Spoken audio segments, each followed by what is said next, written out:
मैं इस सदन में कहना चाहता हूं कि मेरे पूरे राजनीतिक जीवन में अगर सुई के नोक के बराबर भी कहीं बेईमानी, रिश्वत और कोई भ्रष्टाचार या व्यक्तिगत रूप से किसी के साथ कोई ज्यादती की हुई सरकारी कलम के साथ हो तो मैं अभी इसी सदन को छोड़ने के लिए ऐलान करता हूं। मैंने सुना नहीं, वरना मैं आपका जवाब दूंगा।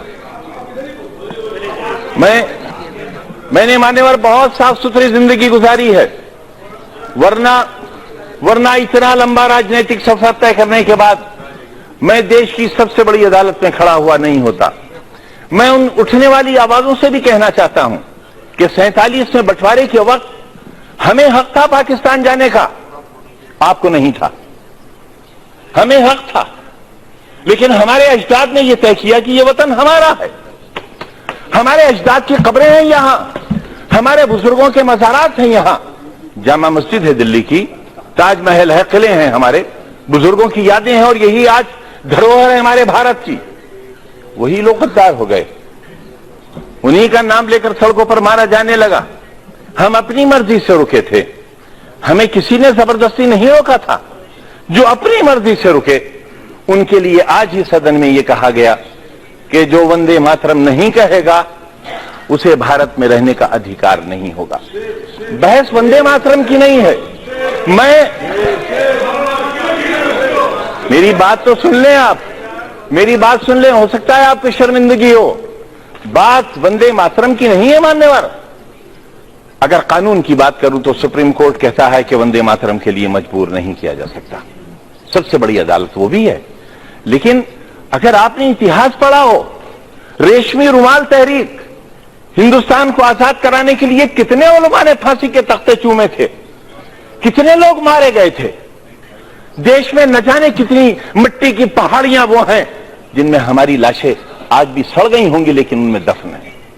रेशमी रुमाल तहरीक में अगर आप रेशमी रुमाल की तस्वीर देखेंगे तो उस पर भारत मां की तस्वीर छपी हुई मिलेगी आपको। ये रिश्ते कब थे? ये 1942 में जब हिंदू और मुसलमान ने एक बर्तन में खाना खाया था, तब अंग्रेज को लगा था कि वो अब हिंदुस्तान में राज नहीं कर सकेगा, और 1942 से ही उसने अपना बिस्तर बांधना शुरू कर दिया था, और 1947 में हिंदुस्तान आजाद हो गया था। हम आज भी एक ही मोहल्ले में रहते हैं, एक घर में बैठते हैं, हमें किसी को एक दूसरे से डर नहीं लगता। लेकिन जब हम चुनी हुई संस्थाओं में आते हैं, जब वोट जैसी चीज हमारा मुकद्दर बनने वाली होती है, तब इंसानियत के सारे रिश्ते हमारे टूट जाते हैं मान्यवर। इससे देश बहुत कमजोर हो रहा है, इससे हम बहुत कुछ खो रहे हैं। आप मुझे मजबूर तो नहीं करेंगे? मैं आपसे ये कब कह रहा हूं कलमा पढ़िए आप? मैंने आपसे कब कहा? मैंने आपसे कब कहा कि कुरान की आयतें पढ़ी जाएं? यहां ये लोकतंत्र का मंदिर है, ये संविधान का मंदिर है। जो चाहे कहे, अगर मैं कहूं तो आप रोक नहीं सकते, और मैं न कहूं तो आप मुझसे जबरदस्ती नहीं कर सकते। और अगर आप जबरदस्ती कर सकते हैं तो कहिए, आप कहिए कि जबरदस्ती कहना होगा।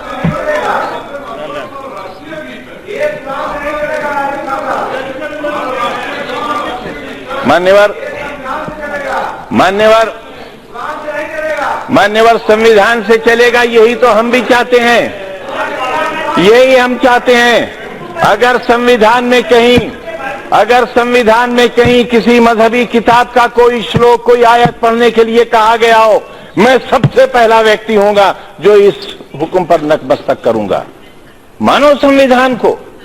मैं भी यही कह रहा हूं, हमें संविधान को मानना चाहिए, और जो लोग संविधान को नहीं मानेंगे वो देश के साथ अच्छा नहीं करेंगे, क्योंकि ये देश बहरहाल सबका है।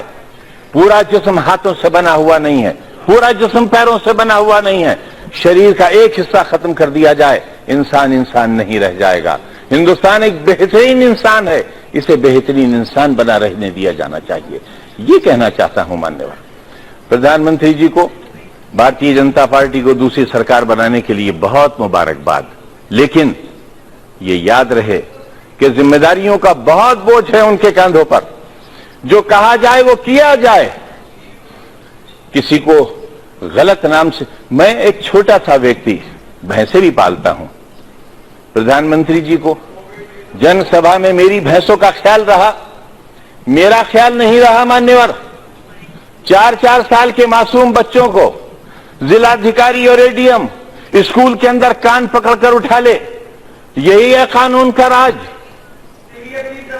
यही है कानून का राज। ये 3 तलाक की बात नहीं कर रहा हूं मैं, शिक्षा के अधिकार की बात कर रहा हूं।